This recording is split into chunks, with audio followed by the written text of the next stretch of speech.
ഇന്നത്തെ ഈ പുതിയ വീഡിയോയിലേക്ക് വീണ്ടും എല്ലാവർക്കും സ്വാഗതം. ഞാനിന്ന് നിങ്ങളെ പരിചയപ്പെടുത്താനായിട്ട് പോകുന്നത് തിരുവനന്തപുരത്തുള്ള മറ്റൊരു കലാകാരനാണ്. മലയാള സിനിമയിലും മലയാള സീരിയൽ രംഗത്തൊക്കെ ഒരുപാട് സജീവമായി ഇപ്പോഴും പ്രവർത്തിച്ചുകൊണ്ടിരിക്കുന്ന നടനാണ്. ദൂരദർശനിലെ ഒരുപാട് മികച്ച സീരിയലുകളിൽ ഇദ്ദേഹം വന്നിട്ടുണ്ട്. മലയാള സിനിമയിൽ പല രീതിയിലുള്ള ഹാസ്യ വേഷങ്ങൾ ചെയ്തിട്ടുണ്ട്. ജഗതി ചേട്ടനുമായിട്ടൊക്കെ ചേർന്നിട്ടാണ് അദ്ദേഹം ഒരുപാട് വേഷങ്ങൾ ചെയ്തിട്ടുള്ളത്. അദ്ദേഹത്തിന്റെ സംസാര ശൈലി, ശരീര ആംഗ്യങ്ങളൊക്കെ ഉണ്ട്, അതൊക്കെ കൊണ്ടാണ് കൂടുതലും ശ്രദ്ധ നേടിയിട്ടുള്ളത്. മലയാള സിനിമയുടെ എക്കാലത്തെയും മികച്ച ഒരു ഡയറക്ടറായിട്ടുള്ള പത്മരാജൻ സാറിന്റെ അസിസ്റ്റന്റ് കൂടിയായിരുന്നു. അപ്പോൾ അദ്ദേഹം നമ്മുടെ സ്വന്തം പൂജപ്പുര രാധാകൃഷ്ണൻ ചേട്ടൻ. ഇപ്പൊ ഈ കഴിഞ്ഞ ഇലക്ഷന് അദ്ദേഹം നിന്നിട്ടുണ്ടായിരുന്നു. അപ്പോൾ അദ്ദേഹത്തിന്റെ വീട് പൂജപ്പുര മുടവൻമുകൾ, അതായത് ലാലേട്ടന്റെ വീട്ടിന്റെയൊക്കെ തൊട്ടടുത്തായിട്ടാണ് അദ്ദേഹത്തിന്റെ വീടുള്ളത്. അപ്പൊ നമുക്ക് അദ്ദേഹത്തിന്റെ വീട് കാണാം. ഗൈസ്, അങ്ങനെ ഞാനിപ്പോ പൂജപ്പുര വന്ന് നിൽക്കുകയാണ്. അപ്പൊ നമ്മള് പൂജപ്പുരയിൽ നിന്ന് നേരെ പോകുന്നത് പൂജപ്പുര രാധാകൃഷ്ണന്റെ വീട്ടിലാണ്.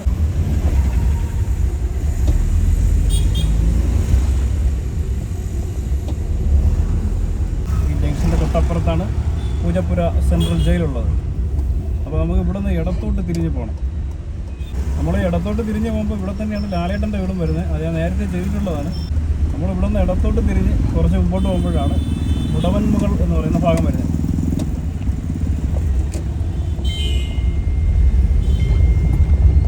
വൈകാരനൊക്കെ എവിടെ നിന്നാണ് കയറി വരണം?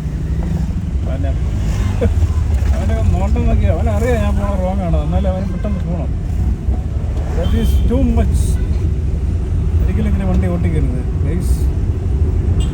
വെപ്രാളമുണ്ട്, ഒരു മിനിറ്റ് വൈകിയാലും കുഴപ്പമൊന്നുമില്ല.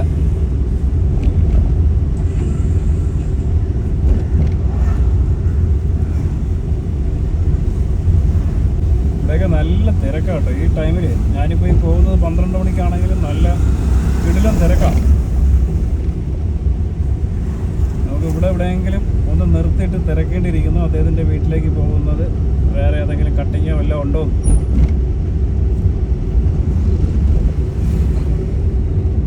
പൂജപ്പുര രാധാകൃഷ്ണൻ എന്ന് പറയുമ്പോൾ എത്രയോ കൊല്ലം മുമ്പ് സിനിമയിലും സീരിയലിലും ഒക്കെ ഒരുപാട് സജീവമായിരുന്നു. അല്ല, നിങ്ങളൊക്കെ വലിയ ആളാണ്. പിന്നെ കെ ബി ഗണേഷ് കുമാർ മന്ത്രിയുടെയൊക്കെ ആളുകളല്ലേ. അപ്പം നിങ്ങൾ വാക്ക് പറഞ്ഞാൽ അത് പാലിക്കാൻ നിങ്ങൾക്ക് താല്പര്യമുണ്ടോ എന്നെല്ലാം പറഞ്ഞുകൊണ്ട് എന്നെ ഒരുപാടെല്ലാം അദ്ദേഹം പത്മരാജൻ സാറിൻ്റെ അസിസ്റ്റൻ്റ് ആയിരുന്നു എത്രയെങ്കിലും കൊല്ലം. പക്ഷേ എന്നിട്ടും അദ്ദേഹം ഒരു സിനിമ പോലും സംവിധാനം ചെയ്തില്ല. അവരിൽ കാരണം അതിൽ മോഹൻലാലിനാണ് ആ വേഷം വെച്ചിരുന്നത്. മോഹൻലാലിനാണ്. എന്തുകൊണ്ടാണെന്ന് പറഞ്ഞാൽ മോഹൻലാലിന് ഒരു 3-4 മാസം തിരിഞ്ഞു നോക്കാൻ പറ്റാത്ത അത്ര 2 വേഷമാണ്. ജയറാമിൻ്റെ ആ വേഷവും ചെയ്യണം, ജയറാമിനെ പോലെ അവരൻ്റെ വേഷവും ചെയ്യണം.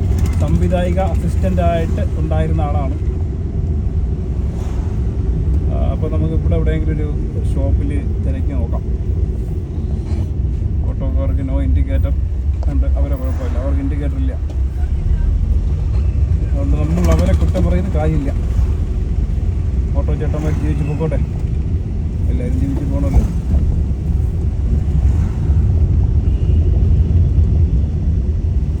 അടിപൊളി റോഡാണ്. എന്നിട്ടൊക്കെ റോഡ് മൊത്തം കുഴപ്പമൊന്നുമല്ലോ.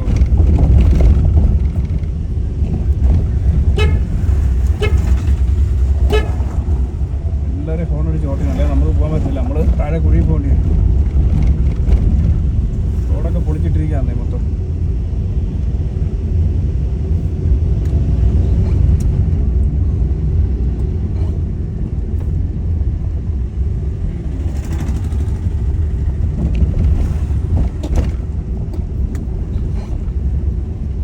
ഇവിടെ കാണുന്ന ഈ ഒരു റൈറ്റ് സൈഡിലെ റോഡുണ്ടല്ലോ, ഇത് തിരിഞ്ഞിട്ടാണ് ലാലേട്ടൻ്റെ വീട്ടിലോട്ട് കയറി പോകുന്നത്. മുടവൻമുകൾ ഇവിടെ നിന്ന് ജസ്റ്റ് ഒരു 1 കിലോമീറ്റർ പോകണ്ട അദ്ദേഹത്തിൻ്റെ വീട്ടിൽ പോയി.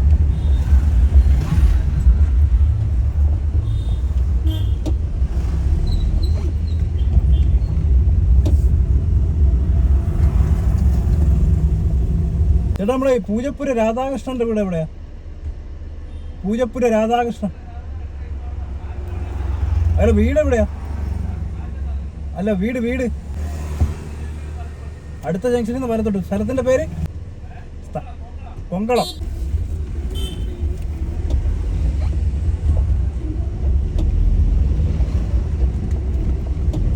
അപ്പോൾ നമ്മളിനി ഇവിടെ നിന്ന് കുറച്ചുകൂടെ മുന്നോട്ട് പോയാൽ പൊങ്കളം എന്ന് പറഞ്ഞൊരു സ്ഥലത്തും. അദ്ദേഹം ഇപ്പോൾ വീട്ടിൽ താമസത്തിലല്ല എന്ന് പറയുന്നു. അദ്ദേഹം ഉള്ളത് ഫ്ലാറ്റിലാണെന്ന്. നമ്മളെ ലാലേട്ടൻ്റെ സ്വന്തം നാടാണ് കേട്ടോ ഇത്. ഇവിടേക്കാണ് അദ്ദേഹം ഒരുപാട് നാൾ നടന്ന സ്ഥലങ്ങൾ അവിടെ പഴയടുത്ത് ഇറങ്ങിയാലും അറിയാൻ പറ്റില്ല ലാലേട്ടനെ കുറിച്ച്. അദ്ദേഹത്തിൻ്റെ സ്വന്തം ഗ്രാമം ഇപ്പോൾ ചെറുതായിട്ടൊന്ന് സിറ്റി ആയെങ്കിലും നേരത്തേക്ക് ഗ്രാമം തന്നെയായിരുന്നത്. മുടവൻമകൾ കമ്മ്യൂണിറ്റി ഹാളാണ് നമ്മൾ ലെഫ്റ്റ് സൈഡിൽ കാണുന്നത്. അപ്പോൾ നമ്മൾ കൊങ്കളത്തേക്ക് പോവാണ്. ഇവിടെ മുടവൻമകൾ മെയിൻ സ്ഥലമാണ് കേട്ടോ. അപ്പോൾ ഇവിടെ നമ്മൾ തിരിഞ്ഞ് പോവാണ്.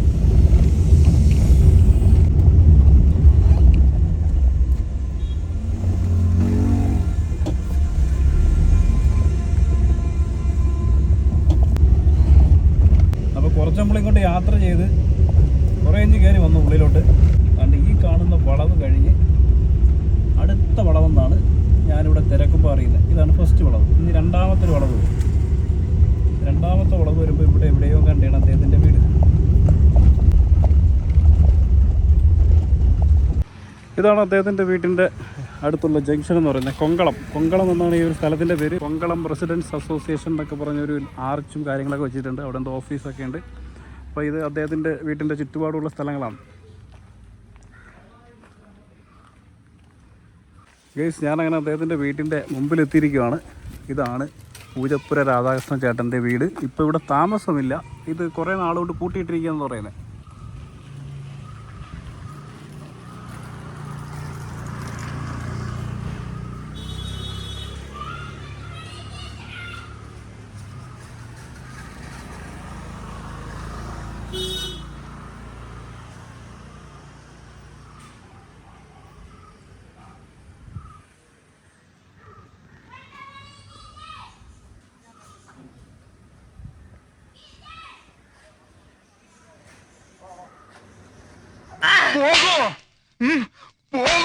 എങ്ങോട്ട് പോകാൻ? പാലവരത്തിലേക്ക് പോകൂ. ഞാൻ പാലായിക്ക് പോക്കോളാം.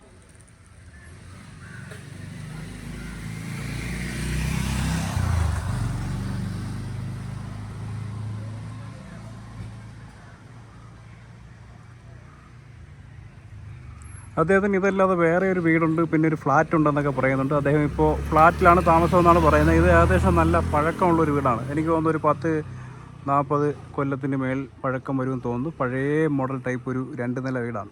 സിനിമയിൽ വന്ന സമയത്തൊക്കെ ചിലപ്പോൾ വെച്ചതായിരിക്കാം. അങ്ങനെ ഇപ്പോൾ നമ്മൾ കണ്ടുകൊണ്ടിരിക്കുന്നത് പൂജപ്പുര രാധാകൃഷ്ണൻ്റെ കൊങ്കളം എന്ന ജംഗ്ഷനിലുള്ള അദ്ദേഹത്തിൻ്റെ ആ ഒരു വീടാണ്.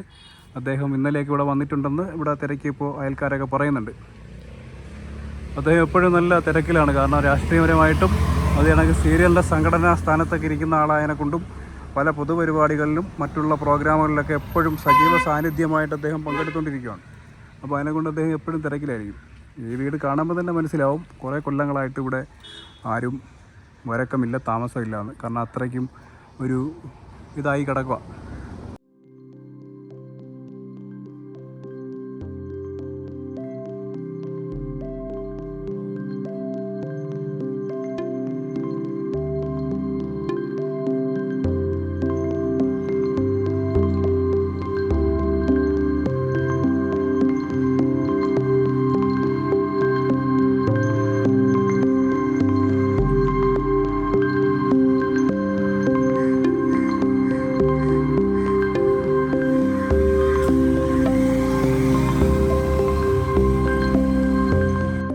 സത്യം പറഞ്ഞാൽ ഒരുപാട് വീടുകൾ ഇതേപോലെ പൂട്ടിയിട്ടൊരവസ്ഥയിലാണ് ഇപ്പോൾ ഉള്ളത് കേരളത്തിൽ. വീടില്ലാത്ത ഒരുപാട് ആൾക്കാരുണ്ട്. പക്ഷേ ഇപ്പോൾ പലരും ഫ്ലാറ്റിലേക്ക് ചേക്കേറിയിരിക്കുകയാണ്. വരാനും പോകാനും ഒക്കെ വളരെ എളുപ്പമാണ് ഇപ്പോൾ ഫ്ലാറ്റ് എന്ന് പറയുന്നത്. അതിനെക്കൊണ്ട് ഇങ്ങനെയുള്ള സ്ഥലങ്ങളിൽ നിന്നൊക്കെ കൂടുതലും നടന്മാർ കലാകാരന്മാരൊക്കെ മാറിപ്പോകുന്നൊരവസ്ഥയാണ് കാണുന്നത്. നമ്മൾ മിക്കുള്ള വീടുകൾ നോക്കുമ്പോഴും ആളില്ലാതെ ഒഴിഞ്ഞു കിടക്കുകയാണ്. അതൊക്കെ അങ്ങനെ കിടക്കുക. അവർക്ക് ഫാമിലിയായിട്ട് താമസിക്കാൻ എളുപ്പത്തിന് സിറ്റിയുടെ അടുത്ത് എവിടെയെങ്കിലും ഫ്ലാറ്റ് എടുത്ത് എറണാകുളത്തോ അല്ലെങ്കിൽ ട്രിവാൻഡ്രത്തോ ഏതെങ്കിലും സിറ്റിയുടെ ഭാഗമായിട്ടായിരിക്കും അവർ താമസിക്കുന്നത്. അപ്പോൾ ഇങ്ങനെ അടഞ്ഞു കിടക്കുമ്പോൾ പലർക്കും ഒരു വിഷമമാണ്. വീടില്ലാത്ത ഒരുപാട് ആൾക്കാരുണ്ട്. അങ്ങനെ ഞാൻ പല കമൻറ്റുകളും കണ്ടിട്ടുണ്ട്. അപ്പോൾ അതിനെ കൊണ്ടാണ് ഞാനിത് പറയുന്നത്. പിന്നെ അത് അവർ സ്വന്തമായിട്ടുണ്ടാക്കിയ പ്രോപ്പർട്ടിയാണ്. ഇതിൽ ആർക്കും അവകാശമില്ല. അതിനെക്കൊണ്ട് അവർക്ക് ഇഷ്ടമുള്ളതടുത്ത് എന്തും ചെയ്യാം. അവർ കഷ്ടപ്പെട്ടുണ്ടാക്കിയതാണ് ഇതെല്ലാം.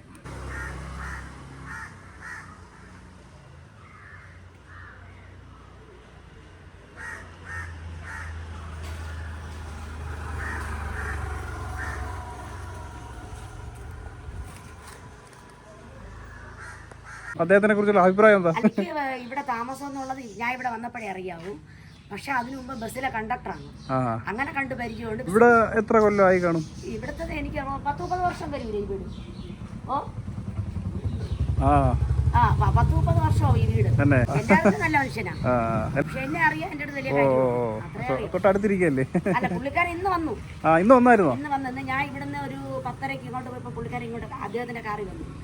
അവിടെ നിന്ന് ഫെയിലായി പോയല്ലേ. ആ ഇപ്പൊ ജഗത്തിലല്ലേ ഒരു തോൽവിയും വിജയം എപ്പോഴും ആരെങ്കിലും ഒരാൾ തോക്കണമല്ലോ. നല്ല മനുഷ്യൻ തന്നെയാണ്. നല്ല മനുഷ്യനാണ്. കാരണം നമ്മൾ ഈ സിനിമയിലൊക്കെ കാണുന്നതുകൊണ്ട് ബസ്സിൽ കയറപ്പോഴേ ടിക്കറ്റ് അങ്ങനെയാണ് കണ്ടക്ടറാണെന്ന് മനസ്സിലായി. ഞാനിത് ഇവിടെ വരുന്നതിന് മുമ്പ് ഇതുവഴി വണ്ടി ഓടിച്ചോണ്ട് പോകുന്നു. അദ്ദേഹം ഈ കാറ് കെട്ടിലൂടെ നിൽക്കും. അങ്ങനെ ഇത് അദ്ദേഹത്തിന്റെ വീടാണെന്ന് അറിയാം. പക്ഷെ ഇപ്പൊ കാറ്ററിംഗുകാർക്ക് കൊടുത്തിരിക്കുകയാണ്. സീരിയൽ ഷൂട്ടിംഗ് ഇല്ലേ, അവർക്ക് ഫുഡ് കൊടുക്കാൻ വേണ്ടിയാണ് കൊടുത്തിരിക്കുന്നത്. അവരുടെ വണ്ടികളൊക്കെ അവിടെ വരികയും കയറ്റുകയൊക്കെ ചെയ്യും. ആർട്ടിസ്റ്റുകളൊക്കെ വരാറുണ്ടോ? ആർട്ടിസ്റ്റ് പറഞ്ഞത് ഇതുവരെ കണ്ടിട്ടില്ല. എന്റെ ബന്ധുക്കൾ ഇവിടെ എവിടെ ഉണ്ട്, അവരൊക്കെ തേങ്ങ വെട്ടുമോ എന്നൊക്കെ പറയുന്നു. പക്ഷെ ആരാണ് തേങ്ങ വെട്ടുന്നത് ഇതുവരെ ഞാൻ കണ്ടിട്ടില്ല. ഞാനിപ്പോൾ നിൽക്കുന്നത് അദ്ദേഹത്തിൻ്റെ അയൽവാസികളുടെ അടുത്താണ്. അപ്പോൾ അദ്ദേഹത്തിനെ കുറിച്ച് കുറച്ച് കാര്യങ്ങളെ ചോദിച്ചപ്പോൾ അവർക്ക് ഒരുപാട് കാര്യങ്ങൾ അങ്ങനെ പറയാനൊക്കെ ഉണ്ടായിരുന്നു. അതുകൊണ്ട് ആ വീട്ടിൽ നിൽക്കുന്ന ചേട്ടനും എൻ്റെ ഈ വീട്ടിൽ നിൽക്കുന്ന ഈ ചേച്ചിയൊക്കെ ഒരുപാട് കാര്യങ്ങൾ പറയാം. തൊട്ടടുത്തിരിക്കുന്ന ഓപ്പോസിറ്റ് വീട്ടിലെ ആൾക്കാരാണ്. അപ്പോൾ ഞാനിങ്ങനെ കാര്യങ്ങളൊക്കെ തിരക്കിക്കൊണ്ട് നിൽക്കുമായിരുന്നു. അപ്പോൾ ഞാൻ ഇവിടെ നിന്ന് പോവുകയാണ്.